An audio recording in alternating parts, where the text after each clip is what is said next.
महाराष्ट्राचा अभिमान, महाराष्ट्र दिनमान.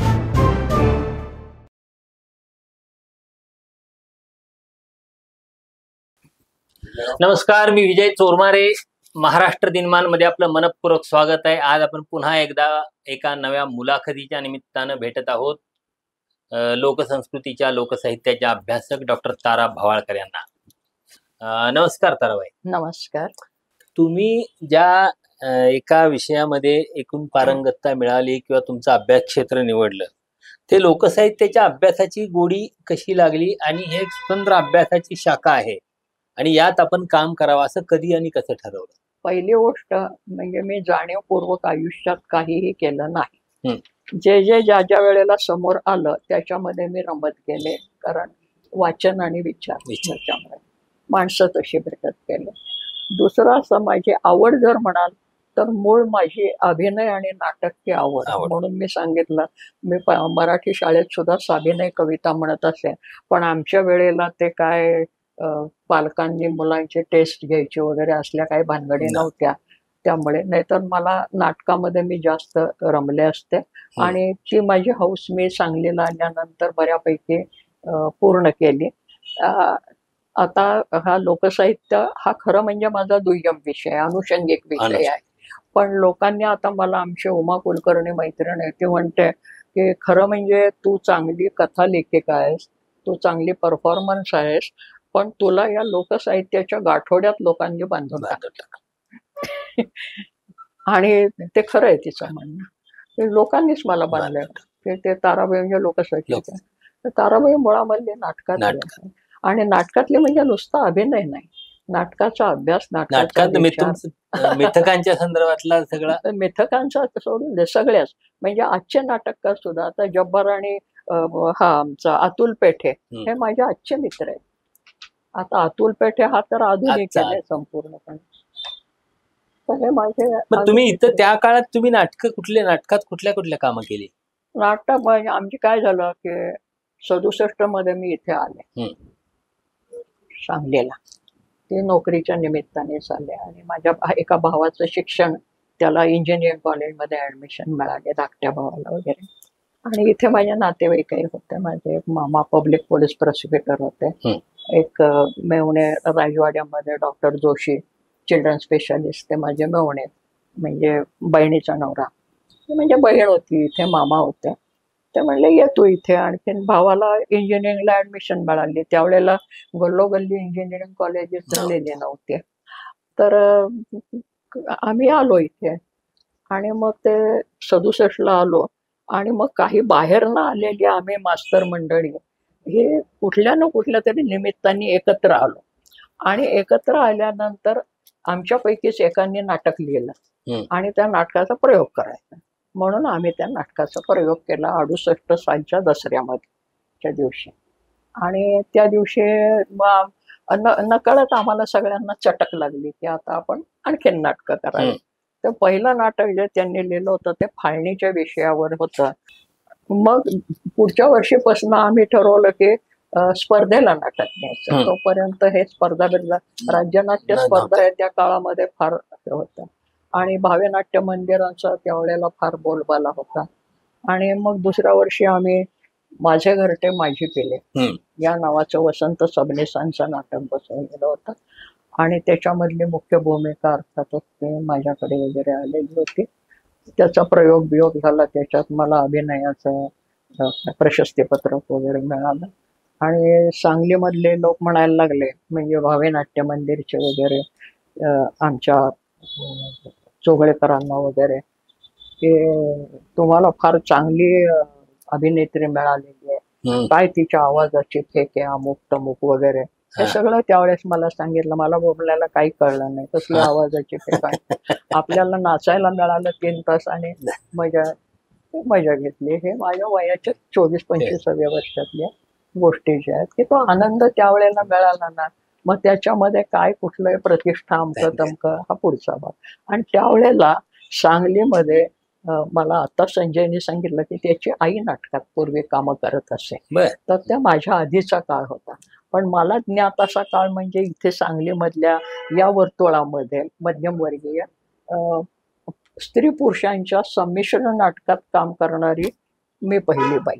बर. त्याच्या आधीची संजयची आई होती असं मला नंतर संजयने सांगितलं, पण इथे ज्ञात याच्यामध्ये मी पहिली बाई. का तर मलाही आठवते आमच्या लहानपणी सुद्धा म्हणजे पुरुषच मुलंच मुलींच्या ते भूमिका तर झालं, करायचे. ते कॉलेजमध्ये झालं, पण भावे नाट्य मंदिर जे नाटकं करायचे ना, हा. तर ते प्रोफेशनल बायका बोलवायचे. हा. आणि कोल्हापूरला अशा बायका आजही मिळतात हं. की त्या नाटकापुरत्या येतात, अभिनयापुरत्या वगैरे. तर असं ते व्हायचं. आणि त्या काळात मी पहिली बाई की जी मध्यमवर्गीय घरातनं आलेली प्रापंचिक. तर इथे आम्ही ते नाटक सुरू केलं आणि तो वेळेला इतर भावे नाट्य मंदिर वगैरे सुद्धा प्रोफेशनल स्त्रियांना बोलवत असत. मग पुढे मात्र आमच्याकडे आमची अमॅच्युअर्स ड्रॅमॅटिक असोसिएशन ADA, ते पुण्याला प्रोग्रेसिव्ह ड्रॅमॅटिक असोसिएशन होती भालबा केळकरांची. तर आमच्याकडे आलेली काही मंडळी ही पुण्यातनं आलेली होती, त्यामुळे त्यांच्या डोळ्यासमोर तो पुण्याचा पॅटर्न होता प्रोग्रेसिव्ह ड्रॅमॅटिक असोसिएशन. तर त्या चालीवर आमची अमॅच्युअर्स ड्रॅमॅटिक म्हणजे हौशी नाटक मंडळी. तर आम्ही हौशी नाटक मंडळी आम्ही सुरू केली ती, आणि ती 68 मध्ये रीतसर नोंदणी ज्याला म्हणता येतात ती साहित्य संस्कृती मंडळाकडे रीतसर नोंदणी वगैरे झाली. आणि मग आम्ही नाटकं बसवायला सुरुवात झाली. तर ते माझे घर ते माझे पेले बसवलं, नंतर रातराणी बसवलं पद्माकर गोवाईकरांचं, नंतर एक होती राणी हे लागून भाषांतर केलेलं. अँटिगनी खूप उशिरा झाला. त्याच्या आधी मग हे ते बेणारेचं नाटक शांतता कोर्ट चालू आहे. तर ही जी पहिली नाटकं सगळी आता मी एक होती राणी किंवा शांततामध्ये तुम्ही काय बेणारे बाई, शांततामध्ये बेणारे बाई, एक होती राणीमध्ये मी राणी, नंतर दुसरं कुठलं सांगितलं पद्माकर गोवाईकरचं रातराणी. त्या रातराणी मधल्या सुद्धा मध्यवर्ती स्त्री भूमिका ह्या सगळ्या माझ्याकडे त्यावेळी. आणि या प्रत्येक याच्यामध्ये मला अभिनयाचे हे पुरस्कार मिळत गेले, म्हणजे सर्टिफिकेट त्यावेळेचं वैयक्तिक. त्या निमित्ताने काय झालं, माझं वर्तुळ वाढलं कोल्हापूरला, कारण त्यावेळेला अंतिम स्पर्धा कोल्हापूरला व्हायची. त्यामुळे कोल्हापूरला निरनिराळे लोक यायचे. त्यामुळे मग बेळगावचे लोक, कोल्हापूरचे लोक, तिथले परीक्षक वगैरे वगैरे असे संपर्कामध्ये येत गेले. ते झालं. आणि मग शांतता कोर्ट केलं 75 मध्ये आम्ही. त्याच्यामध्ये मला सर्वोत्कृष्ट स्त्री भूमिकेचा महाराष्ट्र राज्याचा रौप्य पदक पुरस्कार मिळाला. आणि मी नाटक सोडून दिलं, कारण मी आयुष्यामध्ये एक स्वीकारलं ते मनपूर्वक केलं आणि सोडल्यानंतर परत पाठीमागे वळून पाहिलं आणि त्याच्यात लुडबुड केले नाही. मग नंतर या लोकांच्या हातामध्ये ADA दिली आणि त्यांना सांगितलं, त्यावेळेला अरुण सर होते ना आपले, तर त्यांना म्हटलं आता इथून पुढे तुम्ही बघा, तुम्ही बोलवलं तर मी येईन, नाही तर तुमचं. त्यावेळी रेकॉर्डिंग वगैरे काय नसेल ना? नाही, फोटो काही आहे, फोटो काही आहे त्यावेळी. आणि एक त्याच्यानंतर मी शांततावर एक व्याख्यान दिलेलं होतं आणि ते बरंच गाजलं होतं कन्या महाविद्यालयामध्ये. तर त्याचं रेकॉर्डिंग विवेक देशपांडेकडे आहे असं तो म्हणतो, समग्र रेकॉर्डिंग त्या भाषणाचं, कारण त्या नाटकाचं विश्लेषण त्या पद्धतीनं कोणी केलेलं नव्हतं असं ऐकणाऱ्यांचं म्हणणं. माझं काहीच नाही म्हणणं. तर मूळ ह्या लोकसाहित्याच्या अभ्यासाकडे तुम्ही आता खरं सांगायचं म्हणजे हा लोकसाहित्याचा, तुम्ही लोकसाहित्य जे म्हणतात ना, तर त्यात काही एक समज असतात. त्यातला एक समज की लोकसाहित्य म्हणजे फक्त सगळं जुनं आहे ते. दुसरा समज ते ग्रामीण. तिसरा समज की ते फक्त शेतीनिष्ठ व्यवस्थेमधला. तर या सगळ्या भ्रमामधनं पहिल्यांदा बाहेर येणे. लोकसाहित्याचा तात्विक अभ्यासाला सुरुवात मी कुठे केली, तर खरं म्हणजे मी नाटकाचीच. नाटक करता करता मी ते 75 मध्ये नाटक सोडून दिलं हे लोकसाहित्यासाठी नाही, मी नाटकासाठीच नाटक सोडून दिलं. फक्त अभिनय सोडला आणि संशोधनाकडे आले. कारण मग आमच्या प्राध्यापकांच्या आयुष्यामध्ये PhD नावाची एक भानगडी येते आणि मग त्याच्यामध्ये संशोधन करायचं झालं तर कशावर करायचं? तर मग माझी ज्येष्ठ मंडळी जी होती ते म्हणले तुला नाटकात एवढा रस आहे आणि तू सांगलीसारख्या ठिकाणी आहेस, तिथे पहिलं नाटक सुरू झालं विष्णुदास भावे वगैरे, तर तू नाटकामध्येच PhD कर. त्यामुळे मी ते रजिस्ट्रेशन केलं आणि आम्हाला गाईड मिळाले ते नाशिकचे आमचे बाळासाहेब दातार कुसुमाग्रजांचे मित्र असलेले, तिथल्या कॉलेजमध्ये प्राध्यापक मराठीचे असलेले, त्यांना मी परिचित होते, पूर्वपरिचित. तर आणि मला हे विषय सुचवणारे भालचंद्र फडके पुणे विद्यापीठामध्ये, ते हे आमचे मला फार जवळचे असे, म्हणजे माझ्याबद्दल सगळ्यांना अतिशय आस्था असलेली असं म्हणूयात, हितचिंतक सगळे. मग ते म्हणले तू नाटकात कर. मग दातार सर म्हणाले तू असं कर, तू जेव्हा येत जाशील त्यावेळेस आपण भेटत जाऊ, जरा गप्पा टप्पा करत जाऊ, बस झालं. असं म्हणजे जे नेहमी चालतं ते. मग सुरुवात कुठे करायची नाटकाची? तुम्ही लोकसाहित्य म्हणता, तर विष्णुदास भावे. विष्णुदास भाव्यांनी पहिलं नाटक केलं म्हणजे काय केलं, हा मूळ प्रश्न. तर अजूनही बहुधा सगळेजण नाचतात विष्णुदास भाव्यांच्या नावाने, पण विष्णुदासांनी नेमकं काय केलं आणि विष्णुदास कोण आणि काय हे कुणालाही फारसं माहिती नाही. तर चिंतामणराव पटवर्धनांच्या काळामध्ये त्यांचे एक दिवाण होते, अमृतराव भावे नावाचे. त्यांचा एक पोरगा होता 18-20 वर्षाचा. तो उडान टप्पू म्हणून गावात हिंडत होता आणि तो कुठे तमाशाच्या फडात जा, कधी कीर्तनकारांच्या फडात जा, कोणाला याची साथ दे, कोणाला त्याचं गाण्याची पदाची चाल लावून दे, असं करणारा होता. परत त्याची हस्तकला फार चांगली होती, तो चित्र फार चांगली बनवायचा, मातीची वगैरे. मग त्याने सांगलीचा देखावा बनवलेला होता, असा उठावाचा नकाशा म्हणतात तसा. तर ते आणि तो बघायला अशी बरीच मंडळी जात होती त्यावेळेस. आणि हे सगळं स्वतःच्या डोक्याने चालायचं. आणि वडिलांना वाटायचं याने रीतसर शिक्षण वगैरे घ्यावं, पण तो आता काय रमतोय याच्यात तर रमू दे असं जे. मग विष्णुदास भाव्यांचे तो विष्णुदास, त्या विष्णूची ही कीर्ती राजेसाहेबांच्या कानावर गेली. मग त्या राजेसाहेबांनी त्याला बोलून घेतलं. आणि त्या काळामध्ये काय झालं, 1942 मध्ये कर्नाटकातली एक नाटक मंडळी सांगलीमध्ये आलेली होती, ते लोकनाट्य करणारे. तर त्यांनी एक नाटक केलं रामावतारावरचं, म्हणजे रामाच्या कथानक असलेलं वगैरे. तर त्यांनी पाहिलं राजेसाहेबांनी आणि त्यांना वाटलं असं नाटक आपल्या मराठीमध्ये यावं. त्यांनी त्या विष्णूला बोलवलं आणि त्याला सांगितलं हे असं नाटक तू मराठीत करशील का? तो म्हणला हो करीन, मला काय दिवस द्या म्हणून. आणि म्हणून मग त्यांनी 1 वर्षाने बरोबर 1843 मध्ये सीता स्वयंवर आख्यान आणि अहिल्याउद्धार या जोड कथानकाचं नाटक राजेसाहेबांच्या समोर सादर केलं, गणपतीच्या आवारामध्ये, ठिकाण सुद्धा, कारण हे भावे नाट्य मंदिर वगैरे.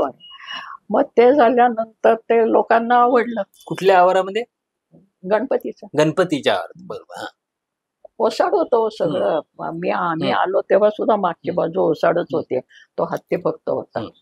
आणि आमच्या एडीएचीच एक गंमत सांगायची झाली तर मी तिथे गेल्यानंतर गंमत अशी झाली की सांगलीमधल्या कौटुंबिक वातावरणातल्या मुली आपोआप नाटकामध्ये भाग घ्यायला लागल्या.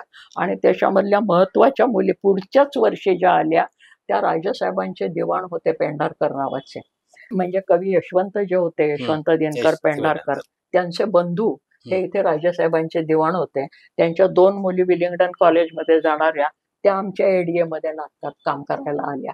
आणि लोकांना अतिशय आश्चर्य वाटलं की एवढ्या तरुण सुंदर मुली तुम्हाला लगेच कशा काय मिळाल्या याच्यामध्ये. तर तुम्ही ती अशी वाट मोकळी करून फक्त त्याच्या वडिलांची, पेंढारकरांची अट एकच होती की रात्री तालीम संपल्यानंतर पोचवायला बाईंनी आलं पाहिजे. आणि त्यावेळेला कोणाजवळ वाहनं बिनं वगैरे असली काही भानगड नाही. नाटकाची तालीम आम्ही करायचो पापटबॉलमध्ये आणि ती संपली की तांगड्या तोडत त्या गणपतीच्या आवारात पाठीमागचं जे हत्तीचं आहे ना, ते तिथे ते पडका वाडा आहे आता, तिथे ते राहायचे पेंढारकर. तर ते पेंढारकर वरनं खिडकीतनं मला बघायचे आणि मग त्या पोरींना आत घ्यायचे. तर आता ते विष्णुदास भावेंचं नाटक गणपतीच्या आवारात केलेलं. हा, तर ते झालं. मग त्या विष्णुदासांचं नाटक झाल्यानंतर मग त्या मुलांनी काय केलं, विष्णुदासाने 1 वर्षामध्ये तशा प्रकारचे 10 आख्यानं लिहिली रामाच्याच याच्यावरचे, रामावतार आख्यान असं. आता त्या नाटकाचं स्वरूप काय होतं तर त्या नाटकाची फक्त पदं लिहिलेली होती. म्हणजे गाणी फक्त लिहिलेली होती आणि त्या गाण्यातनं सगळं कथानक हे मांडलेलं होतं त्याच्यामध्ये.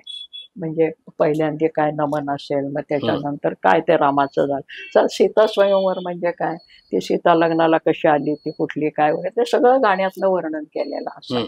आणि मध्ये मध्ये ते एक गाणं संपलं की काही पात्र यायची आणि त्या पात्रांच्या मध्ये आधी ठरलेलं असायचं की तू राम, तू दशरथ, तू कौशल्या, तू अमुक तमुक वगैरे, आणि उत्स्फूर्त भाषण म्हणायचे. म्हणजे त्या पदामध्ये जे वर्णन केलंय ते त्या गाण्यामधनं हे भाषणामध्ये म्हणायचं. म्हणजे असं तमाशात उत्स्फूर्तपणे भाषण म्हणतात ना, की काय काय प्रधानजी, कशी काय वातावरण आहे वगैरे, तसं सीता स्वयंवराला आलेली आहे, मुलगी लग्नाला आलेली, असं जे काय असेल ते उत्स्फूर्तपणे भाषण म्हणायची आणि ते नाटक संपायचं. असं शेवटी आरती व्हायची, रामाचं आख्यान.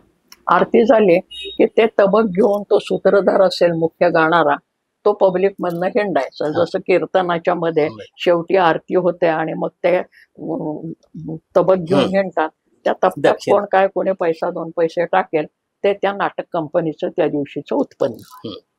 असे विष्णुदासांनी आपले पैसे कमवायला सुरुवात केली. मग राजेसाहेबांना बरं वाटलं. मग त्याची कीर्ती झाल्यावर आसपासची बोलावणी यायला लागली.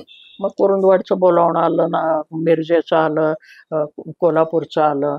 मग सगळ्यांना वाटायला लागलं की अरे हा पैसे कमावतो याच्यावर, आपणही असं नाटक करावं. मग लोकांनी त्याची पदं उचलली आणि नाटकं करायला सुरुवात केली. आपली आपली नाटक मंडळी स्थापन केली. मग कोल्हापूरकर नाटक मंडळी, करवीरकर नाटक मंडळी, मिरज नाटक मंडळी, बुधगावकर नाटक मंडळी, कुरुंदवाडकर नाटक मंडळी, असं त्या त्या गावाची नावं देऊन तशी ही सांगली कर्नाटक मंडळी झाली. हे सगळी भानगड चाललेली होती इथे. फक्त पदं लिहायची.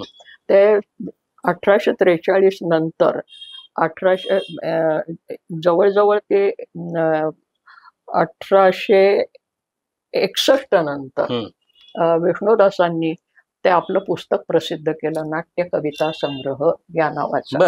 आणि मग त्याच्यामध्ये या नाट्यविषयक ज्या कविता लिहिलेल्या त्या सगळ्या एकत्र केलेल्या, त्या प्रामुख्याने त्या रामावतारावर. एक गोपीचंदाख्यान तेवढं होतं. मग हे करता करता राजेसाहेबांना वाटलं आता ही पोरं चांगलं करत, बरीच पोरं गोळा केली. ब्राह्मणाची पोरं त्यावेळेला कोकणामधनं पोट भरायला म्हणून इथे यायची, संस्थानिक आपल्या जातीचं आहे म्हणून, आणि सगळे काय फार शिकलेले वगैरे नव्हते. तर लोकांचा हा जो समज आहे ना की ब्राह्मणांच्या घरामध्ये शिक्षण वगैरे, सगळ्या ब्राह्मणांना लिहिता वाचता सुद्धा येत नव्हतं, काही ठराविक घराणी सोडली तर. ते सर्वसामान्य पोरं जी यायची ती काम काय करायची इथं, कारण कोकणामध्ये दारिद्र्य. तर कोणाच्या घरी तरी पाणी भर, पुरुषांचे कपडे धु, तर त्याला धोत्र बडवणं असंच म्हणा शब्द होता पेशवाईमध्ये सुद्धा, की धोत्र बडवायला हे गेले तिथं म्हणून, कारण नदीवर जायचं पुरुषांचे कपडे धुण्याचं.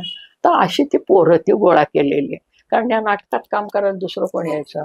याचं कारण असं की आमच्याकडे धार्मिक बंधनं जबरदस्त, नाटकात काम करणारा आणि विशेषतः ब्राह्मण कुळातला. तोंडाला रंग फासून नाटकात काम करणं म्हणजे जातीभ्रष्ट होणं, असा आमच्याकडे समज होता त्यावेळेस. आणि त्यामुळे तोंडाला रंग लावून तो रंगभूमीवर उभा राहिला की तो जातीभ्रष्ट झाला. आता गंमत काय आहे इथे की माझं डोकं कसं चालतं, हे नुसतं मी एवढी नोंद करून थांबणार नाही. त्याच वेळेस माझं लक्ष असतं ते भरताच्या नाट्यशास्त्राकडे असतं, कारण मी भरताचं नाट्यशास्त्रही वाचत असते तिथे. आणि त्यातला जो भरत आहे म्हणजे ज्यांनी नाट्यशास्त्र निर्माण केलंय तोच मुळात ब्राह्मण आहे. आता गंमत बघा कशी आहे की ज्या ब्राह्मणांनी नाट्यविषयक शास्त्र निर्माण केलं आणि जो ग्रंथ जगन्मान्य मानला जातो त्याच्या पद्धतीनं नाटकामध्ये काम करणारे हे धर्मभ्रष्ट होतात. ह्या ज्या विसंगती आहेत आपल्या समाजामध्ये आणि त्या एकाच स्तरामध्ये आहेत अशा, म्हणजे दुसऱ्यांनी कोणी त्यांना कमी दर्जाचं मानलेलं नाही, ब्राह्मणांनीच त्यांना जातीभ्रष्ट केलेलं आहे इतरांनी करण्यापेक्षा. तर या अशा गमती जमती ते माझं मन नोंदवत जातं. तर ते नाट्य वगैरे झालं, ते नाट्य कविता संग्रह झाला. हे सगळं 1851 पर्यंत चालू होतं. तेव्हा राजेसाहेबांना वाटलं ही पोरं बरं काहीतरी काम करतायत, तर यांना आता कायमच्या उत्पन्नाची सोय करून दिली पाहिजे. ब्राह्मणाची पोरं आहेत, जरा सॉफ्ट कॉर्नर म्हणता येईल असा. म्हणून त्यांनी त्यांना काय सांगितलं का आम्ही तुम्हाला प्रत्येकाला काही जमिनी इनाम देऊ कायमच्या उत्पन्नासाठी. आणि त्यावेळेला ती पद्धत होती, राजांनी जमिनी इनाम द्यायची अशी. पण दुर्दैव असं की राजेसाहेबांचा अकस्मात मृत्यू झाला एका वर्षाचा, आणि पुढच्या लोकांच्या हातामध्ये नव्हतं त्यांना जमिनी द्यायचं. मग त्यांना सांगितलं की तुम्ही बाहेर जा कुठे, सांगलीच्या, आणि पैसे मिळवा तुमचे नाटकं करून, आणि तुम्हाला काय कर्ज झालंय ते कर्ज फेडा. मग ते कोल्हापूर इकडं तिकडं असेच आरतीचे तपक घेऊन हिंडायला लागले. पण त्यावेळेला त्या लोकांना कर्ज झालं होतं. किती कर्ज झालं होतं? अखंड 300 रुपये. हे नाटक करणारे मंडळ. आता ते कर्ज फेडण्यासाठी तुम्हाला इतर गावात जाऊन नाटकं करायला पाहिजे, कारण आरतीच्या तपकात पैसे किती येणार? भोगाचे पैसे टाकायचे फक्त त्यावेळेला, आणा पण नाही, फार कमी लोक आणा टाकणार. मग ते पुण्याला गेले. पुण्याला सांगलीकरांची एक बखळ होती, त्या बखळीमध्ये नाटक केलं. तर तोपर्यंत पुण्यात आणि मुंबईत वर्तमानपत्र निघालेली होती. त्या वर्तमानपत्रामध्ये बातमी आली सांगली, आणि वर्तमानपत्रवाल्यांनी पहिल्यांदा या नाटकाला, या गटाला नाव दिलं सांगलीकर हिंदू नाटक मंडळी. हे पेपरवाल्यांनी दिलं. मग ते म्हणाले मुंबईला जाऊया. मुंबईला पैसे देऊन नाटकं पाहणारे लोक आहेत आणि व्यापारी समुदाय मुंबईला जास्त आहे, म्हणून मग ते मुंबईला गेले. आणि त्या गावातल्या नामांकित लोकांनी त्यांना मदत केली. म्हणजे पुण्यामध्ये सुद्धा त्या वर्षी जे नामांकित मंडळी होते त्याच्यामध्ये भवाळकर होते बरं का. म्हणजे यांना आपल्या महात्मा फुल्यांना ज्यांनी मदत केली ते केशवराव भवाळकर, ते सुधारक होते त्यावेळेला. तर ते बहुधा रक्त आलं असेल कुठून तरी, काही माहिती नाही. तर ते केशवराव भवाळकरांनी मदत केली त्यांचा नाटकाचा प्रयोग व्हायला. मग ते मुंबईला गेले. मुंबईला हे अशाच नामांकित लोकांनी त्यांना आधार दिला. म्हणजे डॉक्टर भाऊदाजी लाड हे प्रसिद्ध होते, तर त्यांनी त्यांना मदत केली. आणि मग त्यांनी आसपास गिरगावात इकडे तिकडे नाटकं केले, पण ते काय बसताना बसेना. मग त्यांनी मुंबईला ग्रँड रोड थिएटरमध्ये पारसी लोकांचं एक नाटक पाहिलं, आणि त्याच्यामध्ये फार उंची अशा प्रकारचे सगळं नेपथ्य केलेलं, ड्रेस ड्रेपरी, चकमकाट, लाईट बीट असे प्रकाश योजना. आणि मग त्यांना वाटायला लागलं अरे आपलं नाटक अशा पद्धतीने व्हायला पाहिजे, म्हणजे पैसे. पण त्या ग्रँड रोड थिएटरचं भाडं जास्त होतं ना, तर त्यावेळेला 100 रुपये भाडं होतं एका दिवसाचं, आणि ते कसं काय हे करायचं. पण मग ह्या लोकांनी मदत केली मुंबईमधल्या, आणि त्यांचा पहिला प्रयोग हा ग्रँड रोड थिएटरमध्ये झाला. आणि त्यावेळेला त्यांच्या उत्पन्नामध्ये 2 खेळाच्या उत्पन्नामध्ये त्यांचं कर्ज फिटून गेलं मुंबईमध्ये. तर मुंबईमध्ये असं बसायला लागलं. आणि त्याच वेळेला त्यांच्या असं लक्षात आलं की मुंबईला मराठीपेक्षा हिंदी जाणणारे लोक जास्त आहेत, कारण जे तिकीट काढून लोक येतात ते मारवाडी, गुजराती, आणखीन ते म्हणजे मुंबई कॉस्मोपॉलिटन जे म्हणतात इतर भाषिकांच्या, तशी ही मंडळी आहेत. तर हिंदी नाटक केलं पाहिजे, म्हणून त्यांनी एक हिंदी नाटक लिहिलं, गोपीचंद आख्यान म्हणून. आणि ते आख्यान त्यांनी मुंबईमध्ये सादर केलं. म्हणजे पहिलं हिंदी नाटक लिहून ते रंगमंचावर सादर करणारे पहिले कलाकार कोण असतील, नाटककार कोण असतील, तर ते विष्णुदास भावे. म्हणजे इथं सांगलीत राहणाऱ्या विष्णुदासला हिंदीचं सुद्धा केलं नाही, हिंदी तोपर्यंत हिंदी रंगभूमीवर सुद्धा हिंदी नाटक झालं नव्हतं, किंवा ना हिंदी मंडळींना असं सुचलं नव्हतं करायचे हिंदी प्रदेशातल्या. म्हणून ते भारतातलं पहिलं नाटक जे हिंदीत झालं ते. आणि मग हिंदीमधनं भाषांतर करणं किंवा रचना करणं हा प्रकार सुरू झाला, कारण शेवटी तो पैसे मिळवला. तर 1862 पर्यंत विष्णुदासांनी अशा अनेक उद्योग केले. तर हे सगळं मी वाचत होते. आणि हे वाचताना हे सगळं भोवतालचं वातावरणही बघत होते. आणि त्याच्यानंतर मला असं वाटलं की विष्णुदासांच्या नाटकावर त्या काळात आक्षेपही आले. की पहिली गोष्ट हे कन्नड नाटकावरनं घेतलेलं आहे. दुसरं म्हणाले की हे दशावतार नाटकावरनं घेतलेलं आहे. दशावतार म्हणजे कोकणात.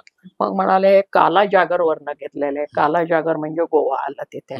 मग आणखीन एक लेले नावाचे ग्रस्त होते, त्यांनी आक्षेप घेतला नाही हे कर्नाटकी यक्षगानावरनं आलेलं आहे आणि ते दोडाट्टवरनं आले, म्हणजे मोठा खेळ. तिथं बैलाट्ट आणि दोडाट्ट, आट्ट म्हणजे खेळ, तर ते तिथनं आलेलं आहे. मग म्हणलं अरे चवारी या भानगडी काय आहेत, आपल्याला तर काहीच माहिती नाही, कारण आपण आडाणधोट. ते विष्णुदासांचंही नाटक फक्त पुस्तकात वाचूनच सगळं माहितीये, वाचन मात्र जबरदस्त. त्यामुळे त्यांच्याबद्दल जे जे मिळेल ते त्या काळामध्ये मी वाचले आणि माझ्या संग्रही आहे. मिळालं नाही तर ते झेरॉक्स करून आणणं. मुंबई मराठी ग्रंथसंग्रह, सगळी ग्रंथसंग्रहालय मी पालथी घातली. पुण्याच्या विद्यापीठाचं जयकर संग्रहालय, मुंबईच्या तर ह्या संग्रहालयात मी जाऊनच राहिलेले होते, मुंबई मराठी ग्रंथसंग्रह नाही पड्या. तर असे ते सगळं मी गोळा करत राहिले, वाचत राहिले, झेरॉक्स करत. त्यावेळेला झेरॉक्सची फार सोय नव्हती, पण ते मुंबईला मला मिळायचं. तर ते असं ते सगळं झालं. आणि मग म्हणलं हे प्रत्यक्ष पाहिल्याशिवाय कळणार नाही, म्हणून आम्ही कोकणामध्ये गेलो. दशावतार प्रकरण काय असतं ते पाहिलं. तिथे योगायोगाने माझी मैत्रीण चांगली, तिचं माहेर होतं रत्नागिरीला, आणि मग तिथे राहून ते नाटकं पाहायची असं ठरवलं. तर त्यामुळे तसं आम्ही गेलो. तर ती मैत्रीण म्हणजे डॉक्टर कोटणीस, आपले ते जे कोटणीस मठ आहे त्यांचे भाऊ एक होते डॉक्टर कोटणीस, आणि त्यांची पत्नी कोटणीसांची, ती कुसुमताई कोटणीस, ती पण डॉक्टर होते. हे दोघं पती पत्नी माझे चांगले मित्र. त्या कुसुम कोटणीसचं माहेर हे रत्नागिरी, आणि त्यामुळे ती म्हणली चल आपण माहेरी जाऊन राहू. आणि त्या कोकणामधलं ऐसपैस घर, भरपूर माणसं घरामध्ये. तर तिचे भावजे पण माझी मैत्रीण झाली तिथे कोकणामधली. आणि मग माझ्या कोकणाच्या वाऱ्या सुरू झाल्या. मग ते फक्त रत्नागिरीच नाही राहिलं, मग कधी कुडाळला जायचं, कधी असं करता करता एकदा ते मग कुठे ते आसपास लोक, आमच्या आणखीन एक पवार नावाचे मित्र होते, ते कुडाळला होते प्राचार्य. मग त्यांना हे कळलं, मग त्यांनी मला माहिती पाठवायला सुरुवात केली की तिथलं नाटक बघायला या. काय काय मी उद्योग केले नसतील की हे हल्लीच्या सारखं ते अनुदान, अमुकन तमुकन, हॉटेलची बिलं, कुठला आले बॉम्बलेला, पैसेच नसायचे. त्यामुळे आपला आपण पैसे खर्च करायचे. सुट्टी लागली की एक टेप रेकॉर्डर असा एवढा स्कूलचा एक मैत्रिणीचा, तो उसनवार घेतलेला. नंतर एक बॉक्स कॅमेरा, आमचा श्याम लिमये त्यावेळेला फोटोग्राफर होता, तो मला द्यायचा. असली सामुग्री घेऊन आम्ही बोंबलत हिंडायचो. ते कुडाळला गेलो तिथे. तर तिथे मग त्या मास्तरांनी आम्हाला, तर उतरायचं कुठे, राहायचं कुठे. बरं त्यावेळेला गंमत म्हणजे माझ्या बरोबर कोणतरी, तर एखादी मैत्रीण असायची कोणीतरी. उषाताई आमची कधी असल्या भानगडीत पडली नाही, तर तिला सोफिस्टिकेटेड ट्रिप्स लागायच्या, आणि आमची ट्रिप म्हणजे अशी. मग त्या कुडाळला गेल्यावर पवार सर म्हणाले माझी बायको नाहीये, नाही तर मी तुम्हाला माझ्या घरी राहा म्हटलं असतं. म्हणजे आता ही मर्यादा कशी असते, घर जरी मोठं असलं तरी. म्हणाले आमच्या कॉलेजमध्ये काम करणाऱ्या एक कारकून बाई आहेत, त्यांच्या घरी तुम्ही राहा. आता त्या बिचाऱ्या इतक्या मध्यमच्या खालच्या वर्गातल्या. आम्ही राहिलो आनंदाने, अरुणा आणि मी तिथे. आणि मग रात्रीच्या वेळेला त्या बाईंनी एक रिक्षा सांगितली, आणि त्या एका गावातल्या ओढ्यातल्या घळीमध्ये दशावताराचा खेळ होता. आणि तो दशावताराचा खेळ कशा निमित्त होता, तर तिथे जे काही हे देवचार म्हणतात, तो देवचार म्हणजे गावाला एका भूतासारखी देवता, तर त्याचा उत्सव होता, आणि त्याचा तो दशावतार होता. मग त्या रिक्षातनं आम्ही त्या घळीमध्ये रात्री 10 नंतर, अरुणा आणि मी आणि तो रिक्षावाला, आम्ही गेलो. तो खेळ बेळ पाहिला, आणि आनंद. त्याच्यामध्ये उबड खाबड होती. त्या ओढ्यामध्ये उतरताना 2 ठिकाणी साडी फाटली वगैरे, हे सगळे भानगडी वेगळे. आणि मग आम्ही त्या अंधारे नावाच्या बाई होत्या, त्यांच्या घरी राहिलो. ते कोकणातलं टिपिकल घर. मग ते सकाळी त्यांचा राहड पाळणा असायचा, अमुक तमुक. मग आम्ही बाजारात गेलो. आता ह्या असल्या जर मी गमती जमती लिहिल्या ना तर फार हे होईल. अंधारेबाई म्हणाल्या आमच्या इथला बाजार चांगला असतो, आजचा बाजार. अरुणा आणि मी, अरुणा तर त्यावेळेला BA नुकती झालेली, अजून लहानच होती ती, आणि आम्ही तरी कुठे थोर होता. आम्ही बाजारात गेला. फणस नावाची गोष्ट आम्हाला अपूर्वायची, कारण ती ही पुण्याची, मी पुण्याहून आलेली. सांगलीचे त्यावेळेला फार फणस बिणस मिळायचे. कोल्हापूरला कुठेतरी पाहिलेलं, कारण अजून आम्ही नवीन होतोय. मग तिथं फणस दिसला. अरुणा म्हणली मावशी आपण फणस घेऊ, आणि आपण फणस घेऊन सांगलीला जाऊ आणि तिथे फोडू, तिथे गरे काढू, मग मी थोडे पुण्याला देईन आणि थोडे तुझ्याकडे ठेवले. आम्ही अशा थोर बाया, आम्हाला स्वस्तामध्ये फणस मिळाला 5 रुपयामध्ये, हा मोठा लंबा चौडा असा. आम्ही तो डोक्यावर बाळगत कमरेवर घेऊन कशा तरी आलो. तोपर्यंत माझा पाय मुरगाळला होता. तर तो तसाच घेऊन आलो. त्या अंधारेबाई म्हणाली की अहो हा फणस फोडणं ही अवघड गोष्ट आहे, तुम्हाला वाटतं तितकं सोपं नाही. मग त्यांनी आम्हाला त्याची तंत्र सांगितले की त्याला कोयतीच पाहिजे, ते सुरीने बिरीने होणार नाही त्याला. मग त्याला तुम्ही गोडे तेल कसं लावा, तुम्ही त्या पाटावर घ्या, लाकडी पाट घ्या, धातूचे घेऊ नका, त्याला सगळं तेल लावा, गोडे तेल लावा, असं तसं वगैरे. आणि मग रात्रभर ते दुसऱ्या दिवशी आम्ही बसलो ते बसमध्ये, लाल डब्बा बस, आणि आम्ही दोघे जणी सांगलीमध्ये आलो. स्टँडपासून पुन्हा आमचं घर तिथे आईस फॅक्टरी जवळ. तो फणस वाहून आणला घरी. मग तो फणस फोडणं हा एक मोठा एपिसोड झाला. त्याचं वर्णन करणं अशक्य आहे. तर प्रवास म्हणजे नुसता संशोधन आणि नुसतं नाटक पाहणं असं नाही. असल्या बऱ्याच गोष्टी काय काय होत गेल्या. तर ते दशावतार मी तिथे पाहिले. मग गोव्यामध्ये आमचे मित्र मला आणखीन भेटले, विनायक खेडेकर, ते कला अकॅडमीमध्ये. त्यांनी एका सेमिनारमध्ये मला बोलवलेलं होतं, आणि त्या सेमिनारमध्ये बरीच मोठी मोठी मंडळी होती. म्हणजे विजया मेहता त्यावेळेस होती तिथे, आणि त्यावेळेस त्यांचं ते गिरीश कर्नाडच्या नाटकाचा तो प्रयोग तिने बसवलेला होता, नागमंडल. तर त्याच्याबद्दलची चर्चा वगैरे अशी सगळी झाली. तर विजया होती, जब्बार होता, आणखीन काही नाटकातली मंडळी होती त्यावेळेला. नंतर केंकरे होते, दामू केंकरे, दामू केंकरेची बायको होती, दामू केंकरे संचालक होते. विनायक हे तर होतेच, विनायक पडवळ होता त्यावेळेला. तुला ही सगळी माणसं माहिती आहेत जुनी नाटकातले. तर अशी आम्ही सगळी मंडळी होतो. तिथले गमती जमती पुष्कळ आहेत. तर ते गोव्यामध्ये मी सेमिनार्सना वगैरे मग जायला सुरुवात केली.